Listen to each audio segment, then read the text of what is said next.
నమస్తే sir. Madam నమస్కారం. Press meet పెట్టడానికి ముఖ్య ఉద్దేశం ఏంటి సార్? మేడం ఎస్సీ రిజర్వేషన్ల వర్గీకరణ సాధన కోసం దాదాపు 3 దశాబ్దాలుగా మందకృష్ణ మాదిగ నాయకత్వంలో మాదిగ ప్రజలు కలపెరగని పోరాటం చేసింది. ఈ 3 దశాబ్దాల పోరాటం అనేక మలుపులు తిరుగుతూ సుప్రీంకోర్టు దాకా చేరింది. జాతీయ స్థాయి ఉద్యమంగా విస్తరించింది. మేము ఎస్సీ రిజర్వేషన్ల వర్గీకరణ కోసం అనేక మార్గాల ద్వారా ప్రయత్నాలు చేస్తున్న క్రమంలో మా నాయకుడు సుప్రీంకోర్టు ద్వారా కూడా ఈ వర్గీకరణ ఆకాంక్ష నెరవేర్చడం కోసం తన ప్రయత్నాలు చేసుకుంటూ వచ్చాడు. సుప్రీంకోర్టును ఆశ్రయించడం జరిగింది. ఆ సుప్రీంకోర్టు ఆశ్రయించిన సందర్భంగా సుప్రీంకోర్టు 7 జడ్జిల రాజ్యాంగ ధర్మాసనాన్ని ఏర్పాటు చేసింది. ఆ రాజ్యాంగ ధర్మాసనం మొన్న ఫిబ్రవరి 6, 7, 8 తేదీల్లో ఎస్సీ వర్గీకరణ మీద విచారణ జరిపించింది. ఆ విచారణ సంబంధించిన తీర్పు రిజర్వ్ చేసి మొన్న ఆగస్టు 1వ తేదీన ఒక చారిత్రాత్మకమైన తీర్పును వెలువడించింది.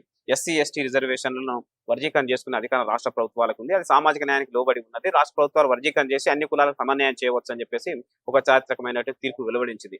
ఆ తీర్పు ద్వారా 3 దశాబ్దాలు మాదిగలు ఎందుకోసమైతే పోరాటం చేసిందో ఆ పోరాటం ఫలించింది. ఈ ధర్మమైన పోరాటంలో మాదిగ ప్రజలు విజయం సాధించడం జరిగింది. మొత్తం ఈ విజయం సాధించడానికి ప్రధాన కారకులు, ఈ విజయానికి మూల పురుషుడు గౌరవనీయులు మందకృష్ణ మాదిగ గారు. కాబట్టి ఢిల్లీ స్థాయిలో, జాతీయ స్థాయిలో ఒక ఉద్యమాన్ని నడిపి సుప్రీంకోర్టు దాకా ఈ అంశాన్ని తీసుకెళ్లి మాదిగ ప్రజలకు ఒక చారిత్రకమైన విజయాన్ని అందించినటువంటి మందకృష్ణ మాదిగ గారు మొదటిసారి ఈ విజయం సాధించిన తర్వాత ఢిల్లీ నగరం నుండి హైదరాబాద్ నగరానికి రాబోతున్నాడు. మొదటిసారి హైదరాబాద్ నగరానికి రాబోతున్న సందర్భంగా మందకృష్ణ మాదిగ గారికి ఘనస్వాగతం పలకడం కోసం ఈ 2 తెలుగు రాష్ట్రాలన్నటువంటి యావత్ మాదిగ జాతి ప్రజలందరి తరఫున ఘనస్వాగతం పలకడం కోసం మేము భారీ ర్యాలీని, భారీ ప్రదర్శనను హైదరాబాద్ నగరంలో నిర్వహించబోతున్నాం. ఆ భారీ ర్యాలీలో మాదిగ ఉపకులాల ప్రజలతో పాటు ఎస్సీ వర్గీకరణకు ఇప్పటి వరకు సంఘీభావం ఉన్నటువంటి అన్ని వర్గాల ప్రజలను భాగస్వాములు చేయడం కోసం, వాళ్ళందరికీ ఒక పిలుపునివ్వడం కోసం, వాళ్ళందరినీ ఆహ్వానించడం కోసం ఈ రోజు ప్రెస్ మీట్ కార్యక్రమాన్ని నిర్వహించడం జరిగింది. 30 సంవత్సరాల కళ నెరవేరింది. తర్వాత మీ కార్యాచరణ ఏంటి? మేము ప్రస్తుతం వర్గీకరణ కోసం 30 ఏళ్ళు రాజీలేని పోరాటం చేస్తున్నాం. ఇప్పుడు ఈ పోరాటంకి సంబంధించిన మార్గం సుగమమైంది. ప్రస్తుతం మా ముందున్న కర్తవ్యం ఆంధ్రప్రదేశ్లోను, తెలంగాణలోను, కర్ణాటకలోను, అలాగే తమిళనాడులో ఈ దక్షిణ భారతదేశంలో 4 ప్రధాన రాష్ట్రాల్లో ఈ వర్గీకరణను రాష్ట్ర ప్రభుత్వాలు తక్షణ అమల్లో తీసుకొచ్చే విధంగా చూడడం మా ప్రధాన కర్తవ్యం. ఆ తర్వాత ఈ ఉద్యమ ప్రయాణం ఎటువైపు కొనసాగుతున్న విషయం మీద ఎంఆర్పీ జాతీయ కమిటీ సమావేశంలో చర్చించిన తర్వాత తదుపరి భవిష్యత్ కార్యాచరణను మా అధినేత మందకృష్ణ మాదిగ గారు నిర్ణయిస్తారు. ప్రభుత్వం కేటాయించిన బడ్జెట్ పై మీరు సంతృప్తిగా ఉన్నారా?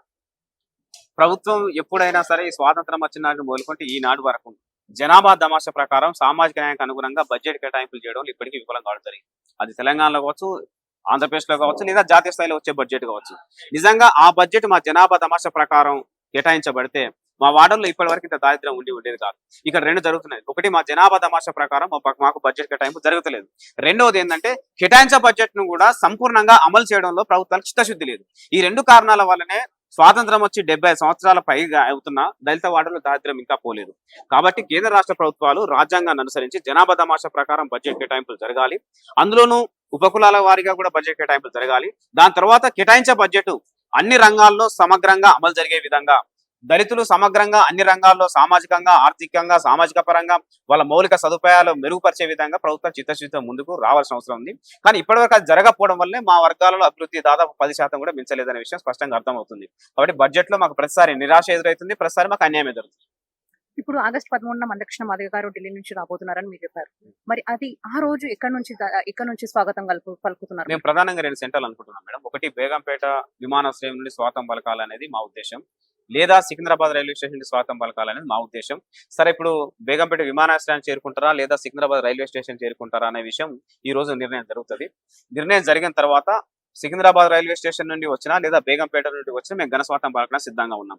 ఎక్కడి నుండి వచ్చినా కూడా ర్యాలీ బేగంపేట నుండి అయినా లేదా సికింద్రాబాద్ నుండి మా ర్యాలీ పెద్ద ఎత్తున భారీ ప్రదర్శనతో ప్రారంభమవుతుంది. అందులో మా మాదిగ డప్పులు ఉంటాయి, లక్షలాది డప్పులు వస్తాయి. మాదిగ ప్రజలందరూ డప్పు పట్టుకొని వస్తారు. తర్వాత మా మహిళలు కోలాటాలు ఆడడానికి కర్రలు తీసుకొని వాళ్ళు కూడా వస్తారు. తర్వాత మాకు ఉన్నటువంటి ఎస్సీ ఎస్టీలు ఉన్నటువంటి మిగతా కులాలను కూడా మేము ఆహ్వానిస్తాం. ఆదివాసీ నృత్యాలు అందులో ఉంటాయి. ప్రధానంగా మేము పూలమాలలు అలాగే మిగతా అన్ని రకాల ఏర్పాట్లు చేసుకొని సిద్ధంగా ఉన్నాం. Secunderabad railway station, Begumpet railway station మా ర్యాలీ ప్రారంభమై పారాడైజ్ సెంటర్ మీదుగా ట్యాంక్ బండ్ చేరుకుంటారు. ట్యాంక్ బండ్ నుండి అంబేద్కర్ విగ్రహం దగ్గరికి వస్తుంది. అంబేద్కర్ విగ్రహానికి పూలమాల వేసి దానికి ఘనమైన నివాళులు అర్పిస్తాం. మళ్ళీ అక్కడి నుంచి తిరిగి ర్యాలీ కొనసాగుతూ బషీర్బాగ్ చౌరస్తాలో బాబు జగజీవనరామ్ గారి విగ్రహం దగ్గర చేరుతుంది. బాబు జగజీవనరామ్ గారి విగ్రహం దగ్గర కూడా ఆయనకు, ఆ మహానీయుడికి ఘనమైన నివాళులు అర్పించిన తర్వాత అక్కడ ఈ 2 రాష్ట్రాల నుండి అలాగే అన్ని సామాజిక వర్గాల వచ్చే ప్రజలు ఉద్దేశించి మందకృష్ణ మాదిగ గారు ప్రసంగం చేస్తారు. అక్కడ నుండి ర్యాలీగా మందకృష్ణ మాదిగ గారిని ఇంటికి తీసుకెళ్లాలనే ఒక ఆలోచనతో మా కార్యక్రమాన్ని ముందుకు నడిపిస్తున్నాం. మాల కులాలు కూడా మీపై కేసు వేయడం అని, ఇంకా వాళ్ళు కూడా తీసుకొని కార్యాచరణ చేయాలి అని అనుకుంటున్నారు. వాళ్ళ గురించి మీరేమనుకుంటున్నారు? అంటే నేను ఎంఆర్పిఎస్ మొదటి నుండి భావించేది ఏంటంటే మాల సామాజిక వర్గం మొత్తం వర్గీకరణ వ్యతిరేకిస్తుందని మేము అనుకోవట్లేదు.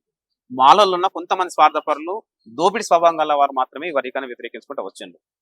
మాలలో ఉన్న చాలా మంది ప్రజాస్వామికవాదులు, అంబేద్కర్ స్ఫూర్తి కలిగిన వాళ్ళు, సామాజిక న్యాయాన్ని కోరుకునే వాళ్ళు, మేము మాల మాదిగల అన్నదమ్ములు లాంటి వాళ్ళం, జనాభా తమాషా ప్రకారం అన్నదమ్ముల్లా ఈ వాటా పంచుకోవడం తప్పేం కాదనే అభిప్రాయంతో ఉన్న వాళ్ళ సంఖ్య ఎక్కువగా ఉంది. రెండవది ఏంటంటే 30 ఏళ్ళు ఇంత పెద్ద సుదీర్ఘ ఉద్యమం జరిగింది. ఇంకా ఈ ఉద్యమం మరింత కాలం కొనసాగించి మన మధ్య అనేకత దారి తీయద్దు. ఈ సమస్యను పరిష్కరించుకొని అన్నదమ్ముల వాటను పంచుకొని కలిసికట్టుగా మాల మాదిగలందరూ అన్నదమ్ముల ముందుకెళ్లాలనే అభిప్రాయం ఉన్న వాళ్ళు కూడా చాలా మంది ఉన్నారు.